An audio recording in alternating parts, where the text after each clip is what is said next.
Wow. It looks like somebody's being extremely lazy. I think somebody's taken too many days off of school. Honey Rose, I don't know what kind of position you have over there, but I think you need to come help us out. We've had a few days off of school and we need to get back into our science and into our reading and oh my goodness. Don't you think you've had enough rest? Honey, you haven't been doing a lesson for a number of days. You should be well rested. And look at you. I can hardly get you awake. Can you please come do a lesson with us, Honey Rose? The kids are waiting, okay?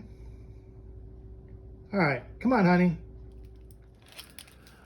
Well, thanks, Honey Rose, for coming back and working on some reading with us.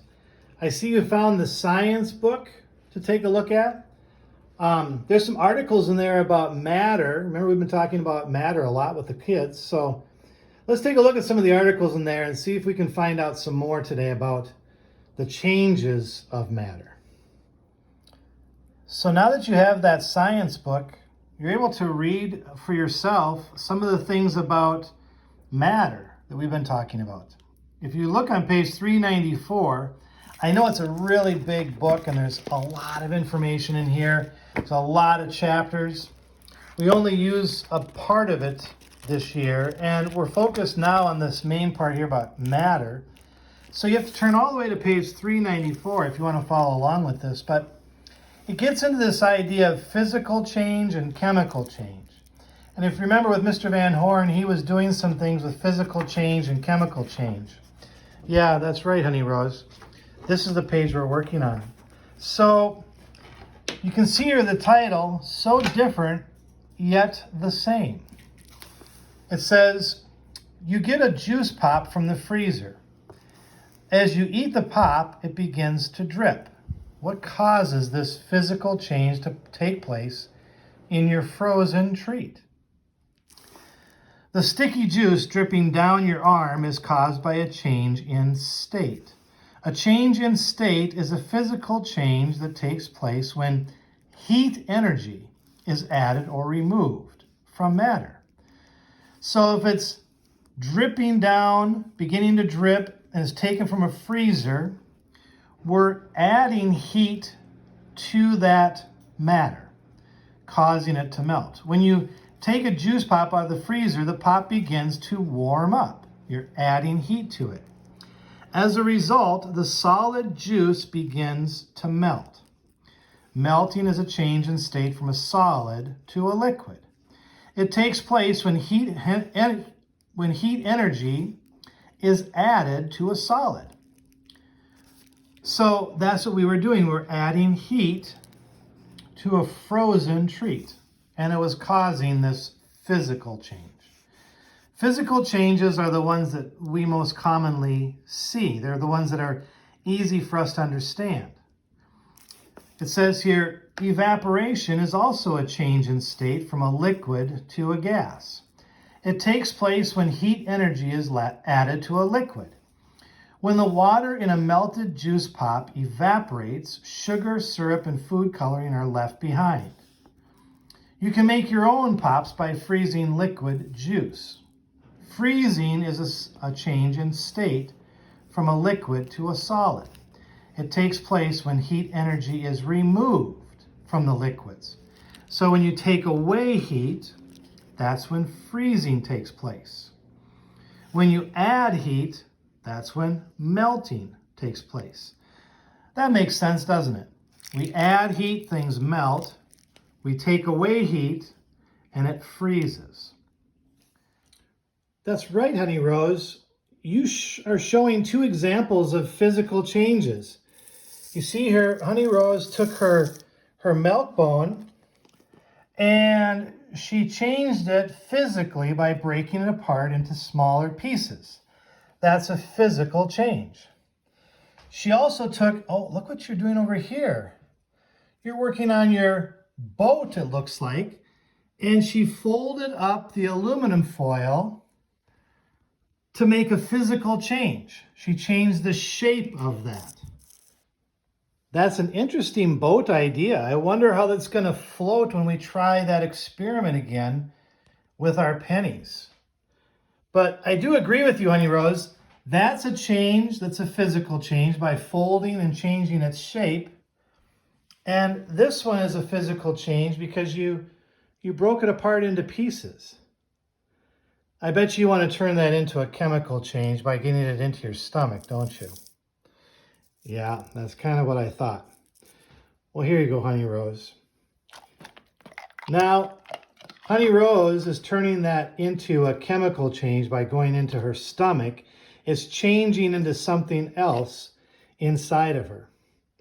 Not to mention how it's going to change as it comes out of her either. Ugh. I don't know if I want to think about that right now, Honey Rose, but thanks anyway. So now that you kind of understand what a physical change is, if you turn to page 408, the text there talks about chemical changes. It says, if you cut a candle wick, it's still a wick. What happens if you light it with a match? It burns, and it gives off smoke. The smoke was not there before. It is a new substance. All substances, including candle wicks, have chemical properties. Some of those chemical properties determine how substances interact. These interactions can lead to chemical changes.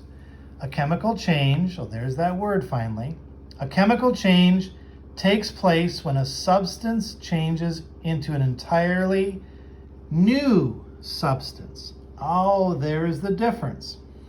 Physical change, it's still the object, but it might be in a different form. It's still water, but it's changed from a liquid to a solid or a solid to a gas, but it's still water.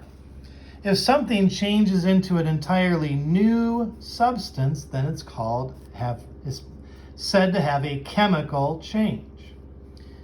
Blow out a lit candle and look at its wick. The wick is black. It's not the same substance it was before it was lit. Burning has caused a chemical change. So chemical changes happen when it's making a new substance. It's a new substance. The smoke from a wick was not there before. That's a new substance. So you're looking for something that's new or different. That'll show that there was a chemical change. Below, you see a picture here of a car. And this car has been drastically changed by what looks to be nature in this case. It says, wow, this car has changed. Its glass is broken and its metal is bent. These are physical changes, but what chemical changes have taken place? Sure enough, rust is an example of a chemical change. What is the reddish brown stuff on the car? It is rust. The paint has peeled off, exposing the car's metal frame. Over time, the metal reacted with oxygen to form rust. Sure enough, there's more. Rot. Have you ever smelled rotting leaves? As the leaves break down and form a new substance, they give off a gas that smells. So rot indicates a chemical change. Rubber. A chemical change happens when light and ozone in the air cause the rubber in the tire to break down. You can see right there that the tire is breaking down as well. So there's quite a bit of chemical change happening here. So on this page, page 410, there's lots of signs of chemical change. And you can see down below here, there's a bunch of examples of things that happen that tell us that there was a chemical change that took place. I have an example here of an orange right in front of me. And this orange, kind of like you see on this page here, is starting to show a little bit of a chemical change. This chemical change, like you see, isn't quite as dramatic as this one. But that's different than a physical change. You see, the idea here with a physical change is you break it apart or you peel it and you break it into segments. That's a physical change. We're not actually changing the fact that it's still an orange. This physical change did not form a new substance. It's still the same sweet, juicy orange. We just broke it up into segments or parts. But a chemical change is different. And here's some of the clues. The following clues tell us that a chemical change has taken place. There might be odor. Bacteria cause the bad smell of sour milk as they form new substances. Odor might tell us that there's a chemical change.